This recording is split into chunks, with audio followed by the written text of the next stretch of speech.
ബാബു സത്യൻ, ഈ ചർച്ച കാണുന്നുണ്ടല്ലോ, തന്ത്രിയെ മനഃപൂർവ്വം കൊടുക്കാനുള്ള ശ്രമങ്ങൾ പല ഭാഗത്തു നിന്നും, സർക്കാരിൻ്റെ ഭാഗത്തു നിന്നുണ്ടാവുന്നു, SITയുടെ ഭാഗത്തു നിന്നുണ്ടാവുന്നു. എങ്ങനെയും തന്ത്രിയെ 41 ദിവസം ജയിലിലിട്ടു.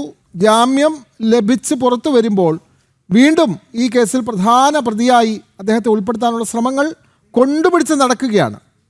ശ്രീ ബാബു സത്യൻ, എന്റെ മലയാളം അത്രയും ശരിയാകും. ഞാൻ ട്രിവാൻഡ്രത്തുകാരനാണ്, എന്നാലും പറയാൻ ഞാൻ പറഞ്ഞോളൂ. ഈ തന്ത്രി has not involved himself in this. Court has clearly saying, isn't it? പക്ഷെ ഇവരെന്ത് പറയുന്നു? They wanted to break the Hinduism. They wanted to break the faith in the God. They wanted to break the Hindu practices. അതാണ് ഇതിന്റെ പുറകെ എല്ലാം ഉള്ളത് കേട്ടോ. ചുരുക്കം പറഞ്ഞ ഹിന്ദുയിസത്തെ ബ്രേക്ക് ചെയ്യാനുള്ള മെക്കാനിസമാണ് നടക്കുന്നത് കേരളത്തിൽ. അതിന്റെ പ്രകാരമാണ് ഇതൊക്കെ ചെയ്തുകൊണ്ടിരിക്കുന്നത്.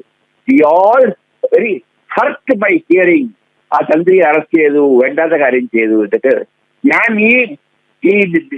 ഈ പോറ്റിയിലെ ഒരു ഇവിടെ കണ്ടിരുന്നു ഇവിടെ. അപ്പം തന്നെ പറയും ഈ പോറ്റി നല്ലവനല്ല എന്ന് പറയാറുണ്ട് ഇവിടെ എല്ലാവരും. അങ്ങനത്തെ ആളാണ് ഇവിടെ. It's very unfortunate. ഈ തന്ത്രി അറസ്റ്റ് ചെയ്ത് ദൈവം സഹായിച്ച് എല്ലാം നല്ലവരെയായി നടക്കും. ഇപ്പം ദൈവം നോക്കിക്കൊണ്ടിരിക്കുകയാണ്. Thank you sir. വളരെയധികം നന്ദി ശ്രീ ബാബു സത്യൻ.